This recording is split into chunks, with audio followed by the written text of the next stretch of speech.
I wouldn't say necessarily proofs, but they are certainly arguments for God. We've talked about the teleological, right? We've talked about the cosmological. And those are just fancy Latin words meaning something much more simple. This one doesn't have a fancy name. It's simply the moral argument. There's a moral argument for God. And to me, I've studied a bunch of them. I've studied a bunch of the arguments for and against God's existence. And of course, the logic tells me that God exists. But to me, this is the one where the other ones have more of a proof in the regard of being able to see and experience things. We talked about those being experience arguments, right? We can experience something. We see the universe, right? So we know if we see what's going on in the universe and we see that there is a pattern to it, right? There's logic to it. Then if there's a design, then there must be a designer. You can't have a design without a designer. And a lot of people want to say, well, that's Mother Nature. No, you're just simply giving a term to something that is there that is designing it. Mother Nature didn't design. It can't happen. Chance does not design. That's not the way it works. All right? Because there's too many ways to prove that incorrect. Anyway, we talked about all of those. Those are experience designs. Then there was one, and I really didn't want to go into it too much. It's the tautological, the ontological. There's a tautological, but we're not going to get into that one. There's an ontological argument. It's a little bit more complicated because it's basically a philosophy type of argument for God. Well, the problem with a philosophical argument of God is that you can just as easily philosophically argue against God. All right, we're looking at experience, something that we can see, something we can measure. All right. So what we're going to do is we're going to move on to what's called the moral argument. All right. And that's all. You could give it another title if you want. But this is the moral argument. Again, been around for many, many, many, many years. As long as mankind has sought to make sense of the universe and sought to bring order to the world in which he lives through government, law, whatever it might be, this is the idea of there is a morality that is apparent in the universe in which we live. And if there is a morality, then there must be something that has defined that morality. Now, if you want me to repeat something, please tell me. And sometimes when you study these things and you see the way they're written, sometimes I believe they make them more difficult to understand than they need to be. If I need to simplify something, I probably can sum it up pretty quickly, so let me know. I step back a couple of steps, say that again, but as I tell people, people try to talk to me about things that I don't know anything about. I say, talk to me like I'm 5. Use small words, as many of them as you want, but use small words to explain something to me. That's what this one guy tried to explain to me, particle physics. You ever had particle physics explained to you? Don't. Unless you just really need to know about particle physics, don't bother having it explained to you, because I'm just sitting there with I don't get that. I don't understand that. I said, talk to me like I'm 5. He says, you can't explain particle physics to a 5-year-old. I said, well, then we're out of luck, because this is as far as it's going to go with me. I appreciate your time and I appreciate your thoughts, but I can probably simplify it a little bit further if there's a concept or a word or something like that. So just don't worry about that at all. All right, the moral argument, this argument is for the basis of God's existence. It's based on a conception or an idea. And this is the conception of an objective right or an objective wrong. All right, we understand what objective means. It means there's something higher than simply my personal opinion. That would be a subjective opinion. All right, we're looking at an objective opinion. All right, there's something that overrides everything, that dictates whether something is right or whether something is wrong. Subjective would mean to say that I believe that it is right or it is wrong. All right, you may say that same thing is wrong, and I might say it's right, or vice versa, whatever it might be. The group of us might say that something is wrong, where another group of people might say that it's right. Okay. And we see examples of this all the time, right? Something is objectively right or subjectively right or wrong. I know people who believe that pineapple goes on pizzas. Who here believes that pineapple goes on pizzas? All right, 1, 2, 3, 4, 5. You're all completely crazy. Pineapple does not belong on pizza. No, absolutely not. What is wrong with you? You are pagans, and I'm praying for you when I go home tonight. See, that's an objective. That's not objective, is it? That's a subjective. Who likes coffee? Who drinks coffee?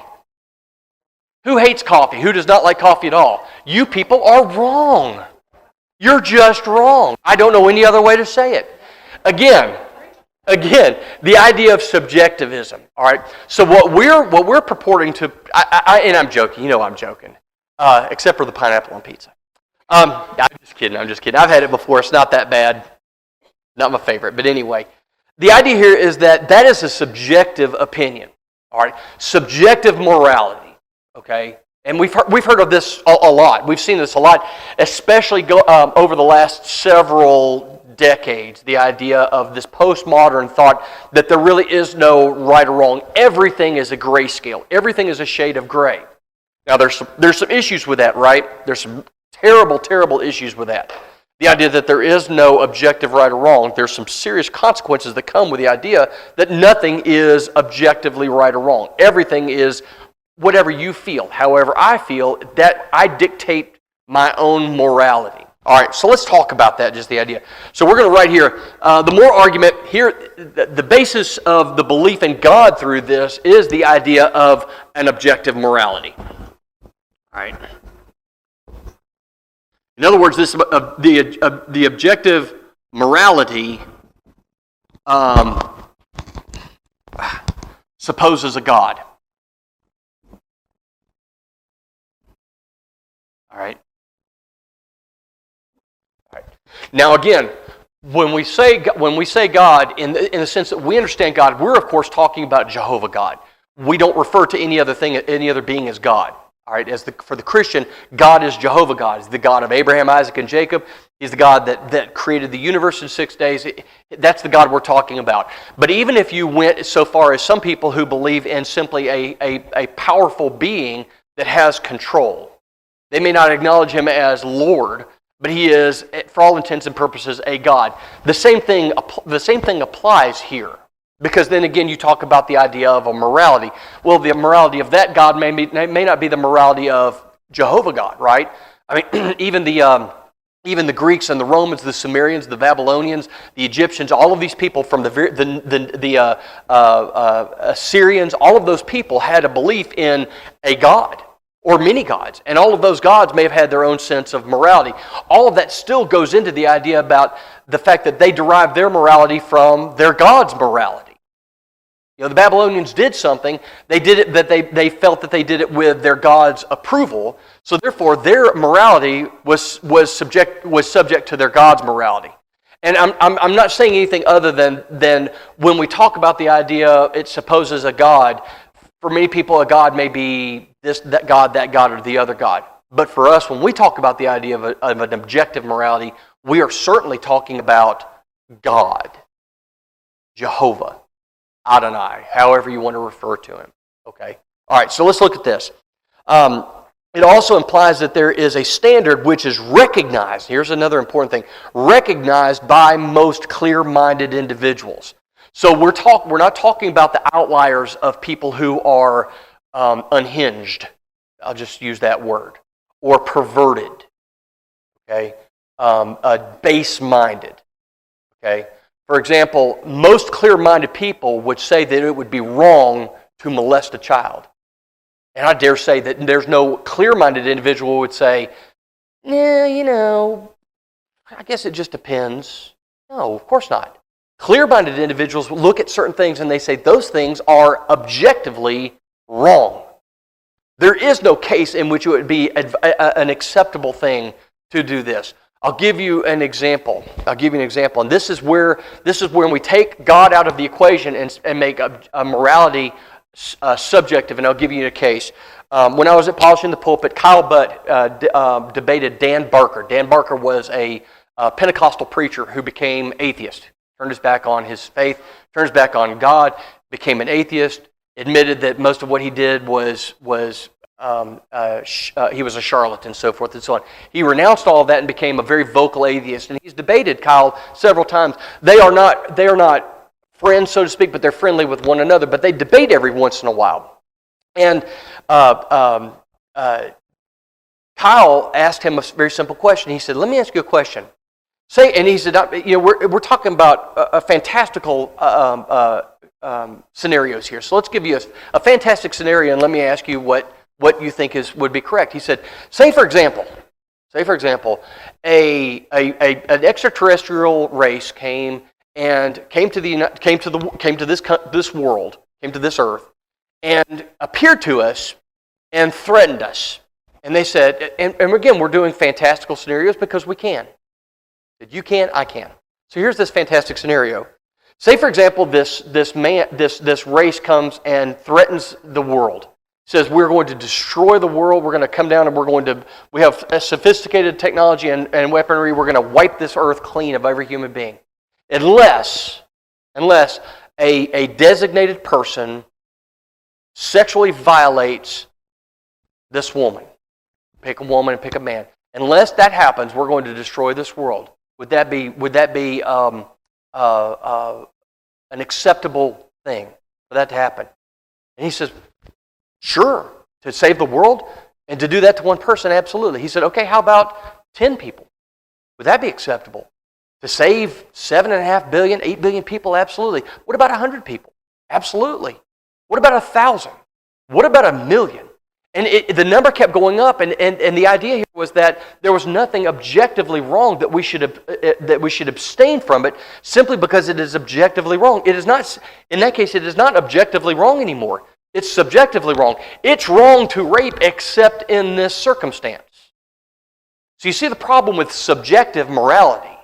It depends on who you're asking, doesn't it? That's the whole idea of subjective. It depends on who you're asking. So when I talk about clear-minded individuals, I'm talking about people who understand and recognize a true morality. So he equates the idea of morality. There's morality that's more important than others. Saving life is more important than preventing rape. See, the clear-minded individual says there's no difference. Both of those are, to take a life and to commit rape are both equally heinous. And there's no subjective standard to that. We're objective in this. Both of those are wrong. And the idea of engaging in reprehensible behavior simply to prevent something else, we've lost our morality at that point. How can we consider ourselves moral? Well, I saved a life. Yeah, but you did this. Okay, so that's the idea. When we're talking about an objective morality, we're saying that there are things that are right and they're wrong, and there's no good excuse to do any of them, no matter what the circumstance. That's the idea of objective. There's something that and it's higher. We're gonna remember that it's higher than we are. All right. So let's look at this for just a couple moments. I'm not going to write that down. This standard, this idea of this objective morality, could not be the product of men. An objective morality cannot be the product of men. The reason for that is that other men would have the ability. Not only the ability, but the right to change it if they chose to do so. I'm going to repeat that. Objective morality cannot come from man, because man would have the right and ability to change that if he so chose. So, in essence, the only person that can change something that they brought into being is that person. All right. So if there's an objective morality that comes from us, comes from human beings, comes from mankind, then mankind would have the right and ability to change that morality as they choose to do so. You see the problem with it, right? So if we change it, then we make it subjective. Objective means that it does not change. It is everlasting. Things that were wrong then are wrong now. Things that were right then are still correct, and they need to continue to be correct. All right? So it can't come from man because we would have the right to change it, and if we changed it, it would become subjective. So then it loses its objective nature. All right, let's continue on. So, instead of this idea, the standard to which every single human being on earth is accountable, it must, what we could say, transcend humanity. It has to be something, it has to come, and it cannot come from less than this, right? Animals certainly are not able to institute some sort of objective morality, right? You've seen how animals act. We don't, and you know it's funny. Even the craziest of us would recognize that man is superior to animal. You know, they may think that mankind is terrible and animals are better than, but none of them would recognize that animals are superior to man. All right, so it must transcend humanity. It can't go below us. That objective morality cannot come from mankind. It can't come from below us because that would basically leave it up to the animals. Do animals practice objective morality in their dealings with one another? You ever seen an animal hunt another animal? There's no pity. There's no remorse. That animal doesn't say, man, I'm really sorry, but I got to eat. The lion, he doesn't care who he goes after, right? Does the hyena care what part of the herd that they cull from? Who do they usually pick? The weakest, the baby, right?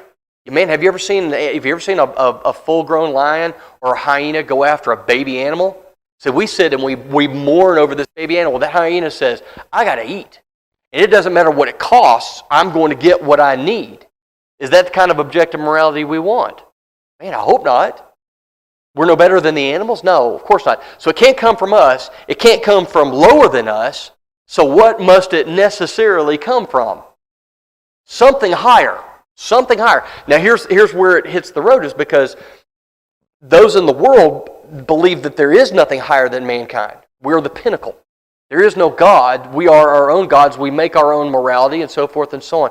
And I've run into too many people I've run into too many atheists or agnostic or whatever you want, non-believers, whatever you want to say. And I ask them, where do you get your morality from? And he says, why do you think that we have to have God in order to do moral things? And I said, that's not what I asked. I didn't say we have to have God in order to do moral things. I said we have to have God in order to have morality. As an atheist, you could do moral things. I mean, nothing precludes you from doing moral things if you're an atheist. Absolutely not. But the idea of claiming that as morality is a whole different ball of wax. It's a whole different ball game. Well, I'm an atheist and I'm a moral person. No, you're not. No, you're not. You're adopting a morality of someone else. But you yourself are not moral. You can't be.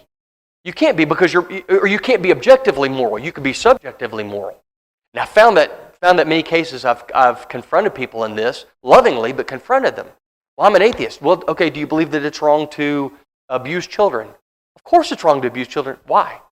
Well, because it just is. Then you've acquiesced to an objective morality. You acknowledge that this is moral behavior. You can't explain why it is, but you know that it is. If you were truly atheist and you believe that we are simply byproducts of eons of evolution and we've just come to this place, then you have to admit that at the end of the day, if we are indeed animals, then we can act like animals if we so choose. And have you ever seen as an example, have you seen one of the reasons that mother bears are so protective of their cubs is because the adult male bears will eat them at a drop of a hat. The mother bears really are more aggressive to keep them away from Papa Bear than they are from anything else. They've developed that. God has instilled that sense of protect at all costs, because if they don't, the adult male bears will hunt them down and they will kill them because they are a threat. If we are nothing more than evolved animals, then there can be no sense of objective morality. If we feel somebody is a threat to us, perceive that they're a threat, then we're perfectly justified in extinguishing them before they ever show any kind of aggression towards us. You see, this is a slippery slope to get involved in. But I've confronted them on this. And I've asked them, I said, how can you have morality? How can you have morality when you deny that there's anything that can give us some sort of an objective morality? All right. So the thesis of this whole thing, what we're putting forth here, is that this moral argument that we have is that the existence of objective right and wrong, which is what we believe, necessitates an objective lawgiver. All right. The same thing as we talked about with the cosmological. We look out and we see order in the universe, a design in the universe. If there's design, then there must be a designer. If there is a designer, then it must be a perfect designer, so to speak. All right, it's the same thing with this. If we see that there is objective right or wrong, then there must be one who gave us objective right or wrong. It could not come from us. It had to come from something greater than we are. Of course, we understand that to be God. The world doesn't. They believe that we can have an objective morality without having something that is objectively moral. Let's be honest. Is there anybody that is truly objectively moral? other than God. It's tough, isn't it? Even today, when we think subjectively, don't we? We think, as human beings, we think subjectively. As long as I get what I need, then that's the most important thing. It's wrong, but it's wrong when you do it, not when I do it. And we can put that in very human terms of just being hypocrites, right? It's all right for me, but it's not all right for you. However you want to describe it. Absolutely. And we look through this, right? We look through history, and we can see where subjective morality has had consequences that are astronomically high, hugely high, right? Right? Okay. Let's put, for example, let's look for something in our recent past. In 1937, I'm trying to remember my dates. Might have been 1936, 1937. The Republic of Germany instituted racial purity laws. Okay, and if you did not fit, and you had to register your birth certificates, you had to register everything that you had with the German state, and the German state looked at your birth certificates and they determined whether you were at any, and it wasn't simply Jewish; it was anything. The idea of racial purity was their idea of the Aryan race. If you had anything other than that, you were quarter, half, eighth, 16th, whatever. And it's very interesting. And this was law. This was not simply an agreement that they came to. This was written into German law. And that German law stated that if you were anything more than 1/8 Jewish, you were a Jew. And if you were a Jew, then you were subject to all of the restrictions and all of the things that were going on. Now, having said that, is that subjective or is that objective? It has to be subjective because it came from who? Man, right? Now, that was law. That was law. That wasn't merely an agreement. That was law that was written into place. Was that right? Of course not. It was an incredibly wrong thing to do. It was an incredibly wrong thing to do. So that idea that simply but here's the thing. Guess what? The German people signed on to it. The German people signed on to it. They were fine with it. Their elected officials signed that into law. They were fine with it. They were okay with it. So you can see where the problem arises when there is a subjective morality. Subjective morality allows a government or a person or an individual or a group to do whatever it feels necessary at that particular point in time. Right? And that's a problem. That's a problem. We can look not too much, just a little bit after that, even in the United States, right? Objective morality versus subjective morality. Objective morality means that if we look at the distillation of objective morality, it means treat one another as you would want to be treated. But what did we sign into place in this country that was certainly subjective in its morality and had long-lasting consequences? Jim Crow laws, do you remember those? Well, I don't remember those, but I remember the side effect of those.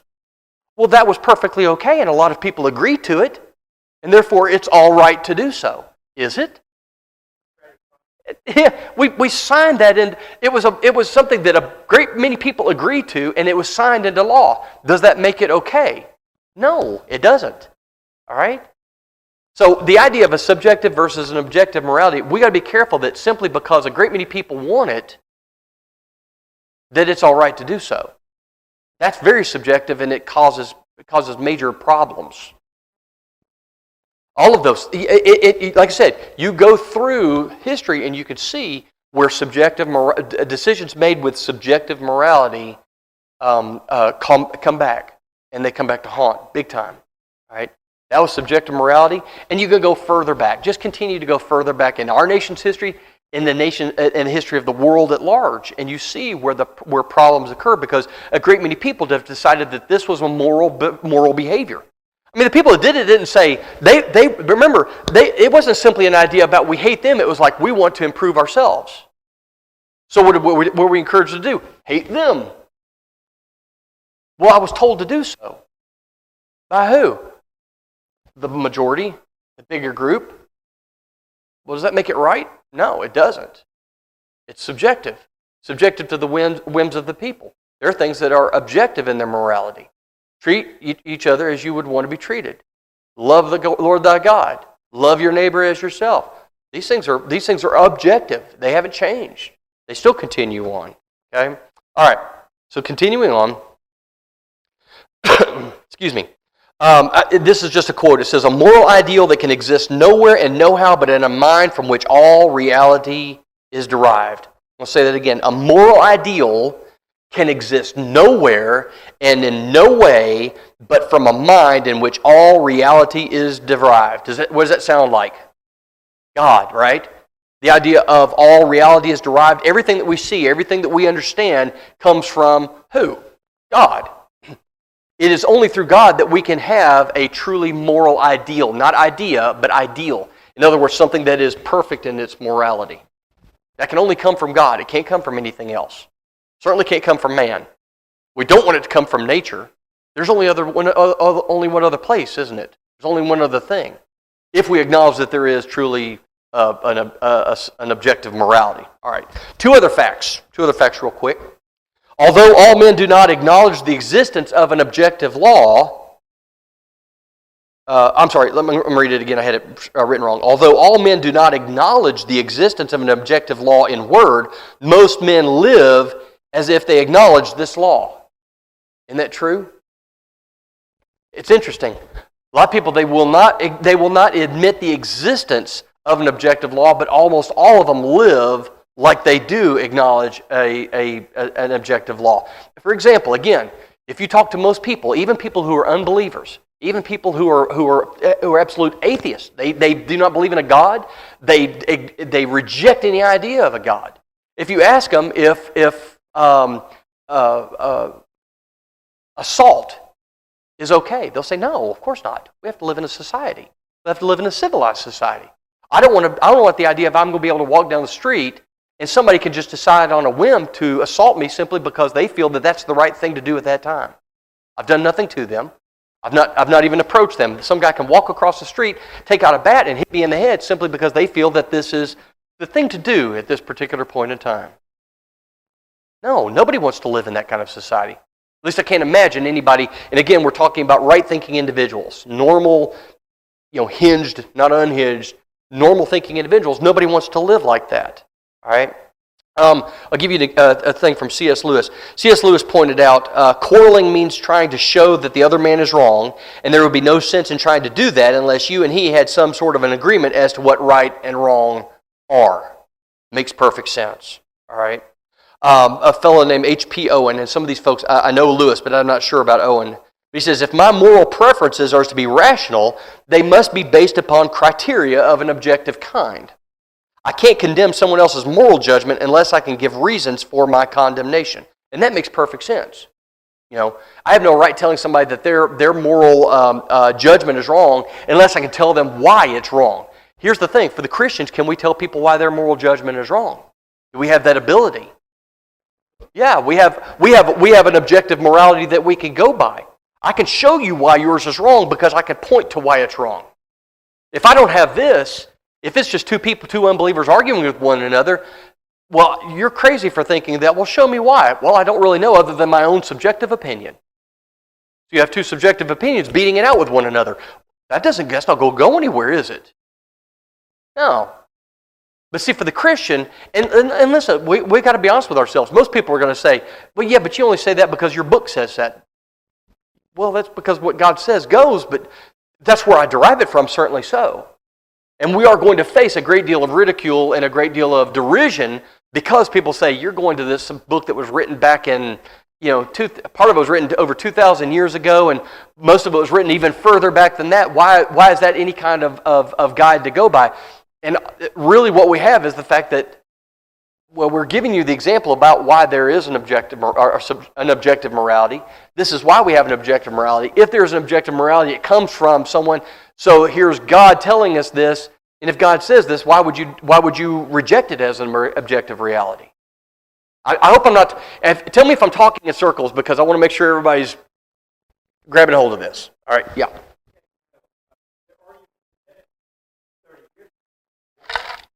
Probably.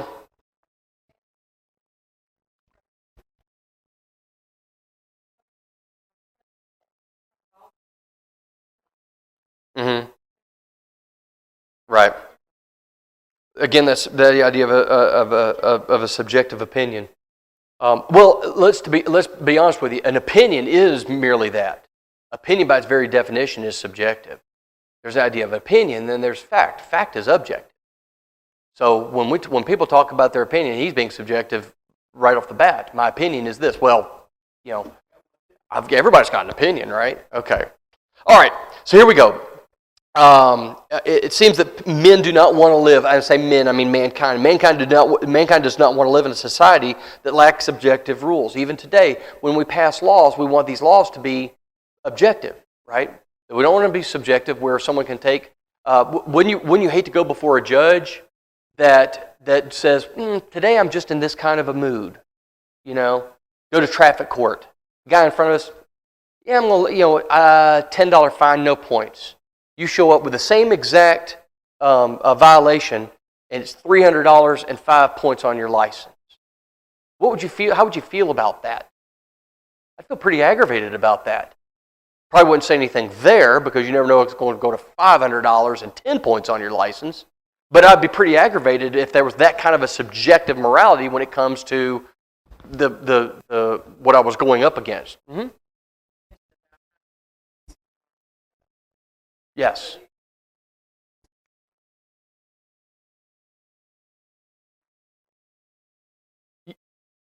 Right.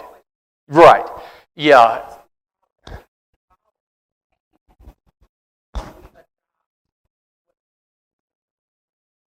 You see, you look at it in the religious world, right? You have men who stand up and they speak. They certainly are not speaking objective truth. They're speaking subjective. Their subjective morality, their subjective opinion about what the Scriptures say. But how many? Exactly. And what do we see? What do we see? People, hundreds and hundreds of people, one right after the other, following someone as if they're speaking objective truth. To them, it's morphed into that. That man's opinion has morphed into truth for these people. And that's a dangerous thing, because there are a great many people that have been led astray. There's a lot of big church buildings that are filled with people who have listened to a man's subjective opinions of the Scriptures that has become for them an objective truth. When the denominations arose out of the first century church, their opinion, and most of it was simply, look, all we're doing is we're making changes that are necessary for the times in which we live. That's all it is. All right. We're not changing the Word of God. We're saying in this particular circumstance, this would be better. Because of that, denominations have risen up and said, well, that's now our objective truth. That's what we do, because that's become objective truth to them. It's still not truth, but to them it is. It's become that because of years and years of systemic indoctrination. And then all of a sudden, you've got people who they'll present something that is so contrary to the Scriptures, but they will present it as truth. And when you confront them with that truth, there's what we call the cognitive dissonance. Even when you confront someone with, look, here is object proof that what you believe is wrong, it's the figurative stuffing up their ears, closing their eyes, and la la la la la la, I can't hear you type of thing. That's the kind of behavior. Yeah.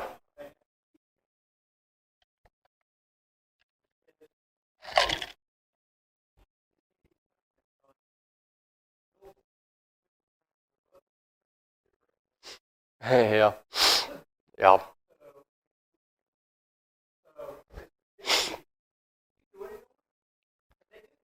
Well, some of the greatest tenets of the Christian doctrine have been changed because of subjective. Baptism has been changed because of subjective opinion. Music in the church has been changed because of subjective opinion. The role of men and women in the church has been changed because of subjective opinion. And pretty soon that becomes the only objective thing. The only objective truth that they get out of it is that everything is subjective. That's the only objective truth they recognize, is that everything is subjective. All right, to God anyway. All right, so it seems that men do not want to live in a society without objective rules. And I can't imagine anybody not saying that. All right, C.S. Lewis writes again. I love C.S. Lewis, especially some of his observances and things like this.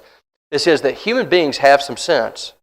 They see that you cannot have real safety or happiness except in a society where everybody plays fair. And listen, even from a secular standpoint, that makes perfect sense. Who wants to live in a society where certain people are favored over another group of people, or someone can change at the drop of a hat? And we, as a matter of fact, we want that objective fairness so much that we enact laws to ensure that objective fairness. I'll give you just an example of something probably everybody in here has gone by. Say, for example, you want to buy something from someone, all right, and you enter into a contract to purchase that. That contract is the objective.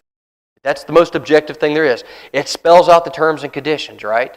It says for the consideration or for the sum of or for whatever, for $5,000, this person agrees to pay the seller $5,000 for the purchase of this car, payable in installments of $200 a month until said money, whatever. Just fill out the contract, whatever you want to do. The reason that contract is there is so that when you go to make your payment, the person who's selling you the car says, next month it's going to be $300. Next month it's going to be $300. And instead of $5,000, it's actually $6,000 because I had a change of heart. I needed a little bit more money. I had a bill came up that I didn't know was about. Now I've got to get that paid off. And so it's going to be $6,000 now, and you need to pay me $300 a month until that's paid off. And you know what? Some people are like, oh, man. Then you show up the next month. Hey, hate to do this to you. Hate to do this, but now it's going to be $7,000. I had another thing come. Well, why would you want to live in a society like that? I mean, and that's a small example. There are greater examples than that. We wouldn't want to live in a society like that. And it's understandable. So what do? We enact objective laws to protect us from that kind of subjective treatment at the hands of other people. We want to live like that. So you can't have real safety or happiness in a society except in a society where everyone plays fair. And it's because of that, it's because they see this that they try to behave decently. You know, I dare say that as we said, unbelievers and believers alike say that it's wrong to assault someone. It's wrong to rape women. It's wrong to abuse children. It's wrong to club dogs to death. Whatever it is, we can kind of agree on that, and we agree on that. And it's interesting that for us, it's an objective thing. For them, they would have to either acknowledge that it's objective, or they would have to admit that they can change their mind at any time, and so can I. All right. So neither atheists nor theists want to live in a world where men are free to determine for themselves, by virtue of their own self-governing ability, our individual, our free moral agency, so to speak. If we will say, for example, rape or refrain from raping, that's an extreme example. Should that be left up to me in my decision making, or should that be something that's agreed upon by society at large? Yeah, absolutely. Now, having said that, simply because there is an objective morality doesn't mean that everybody's going to abide by that objective morality. However, that objective morality gives us the freedom to punish that. Because if there was no objective morality, if someone decided that they were going to go on a rampage and walk into a school and assault 20 kids, 20 preschoolers, if there was no objective morality, then we would have absolutely nothing to say about that. And we would have no right to say anything about that. Because that was their determination to do that at that particular point in time in their own mind. That was their decision, and it was perfectly acceptable for them to do so. It was perfectly all right for them to do so. But no, of course not. The theist and the atheist would both say that's reprehensible. He needs to be put under the jail. As a matter of fact, go overboard.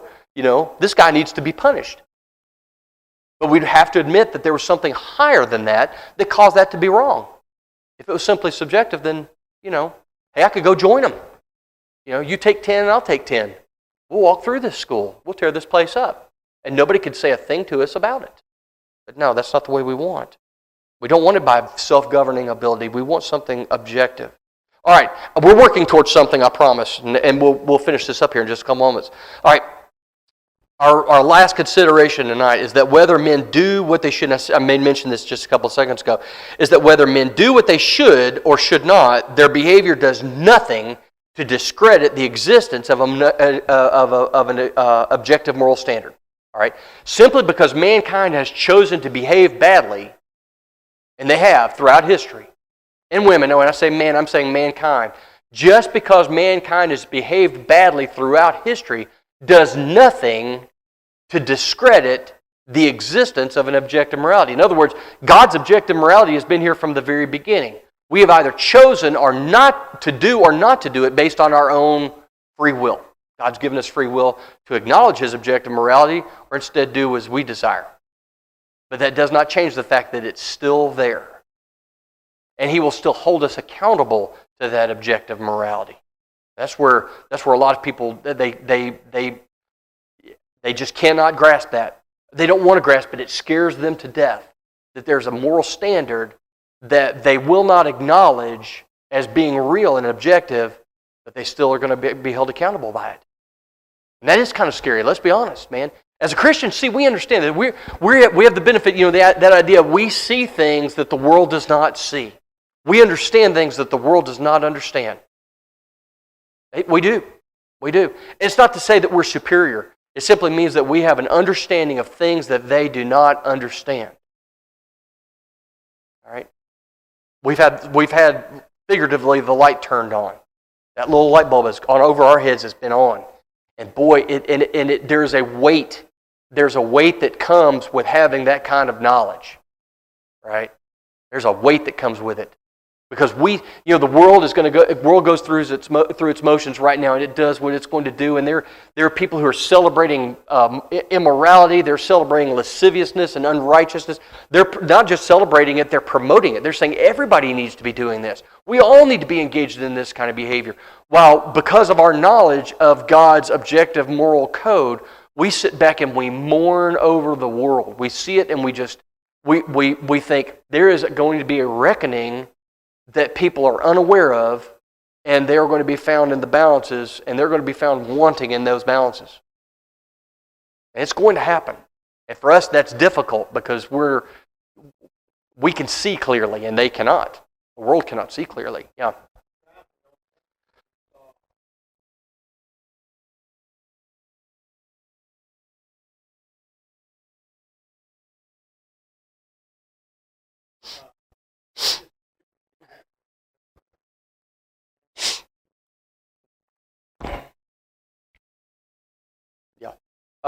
The Scriptures tell us about it's said that Samuel was really the beginning of the modern day prophets. But before that, of course, they had the judges. And the problem was, one of the reasons God instituted the judges is that He said that every man was doing what was right in his own eyes.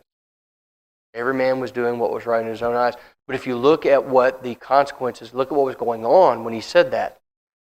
Mankind was not gravitating toward good. He was not gravitating towards the law. He was gravitating towards evil and unrighteousness and lasciviousness and pornography and adultery and lasciviousness. All of these things, that's where mankind was levitating to. You had some who were still clinging to the law, but basically throughout Israel, every man did what he wanted to do.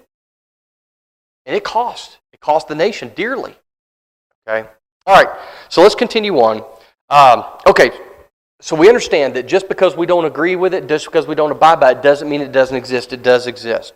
But for mankind's actions to be weighed in the balance and found lacking, there must be a standard that they can be compared to. All right. In order for my actions to be considered moral or immoral, there must be a moral standard by which they can be compared. All right. So if it is granted, if we grant it this, that your behavior can improve. And I think everybody here would acknowledge that, right?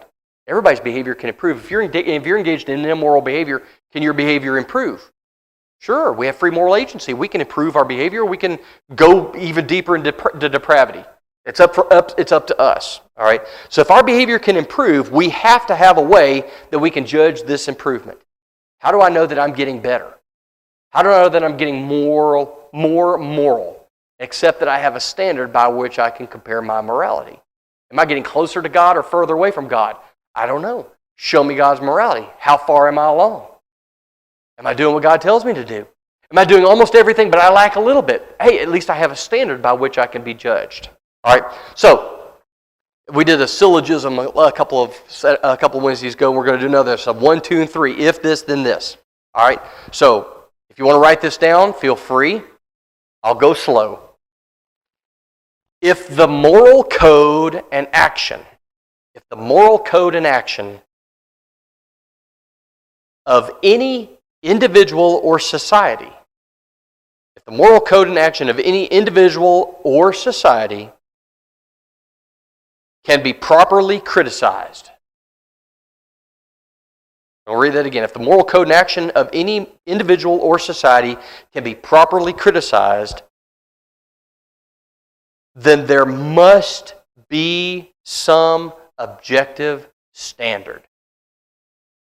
There must be some objective standard. And that standard, here's where a lot of people drop off. That standard is obligatory. There is an objective moral standard, and that standard must be adhered to. We don't have the right to reject the moral standard. Yeah.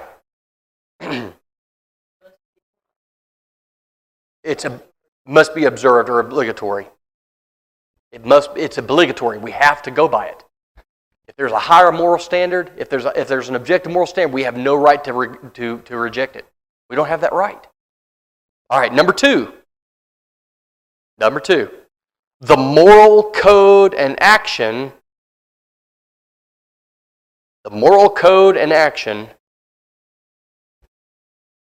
of any individual or society,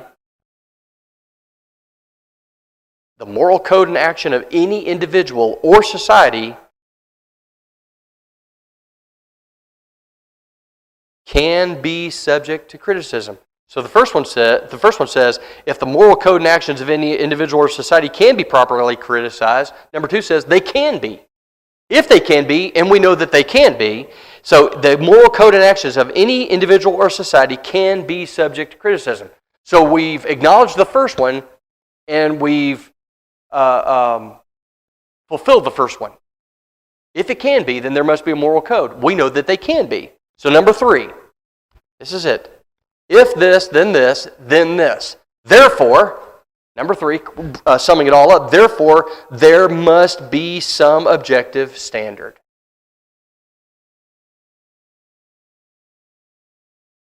There must be some objective standard, which is obligatory. Must be adhered to, must be observed.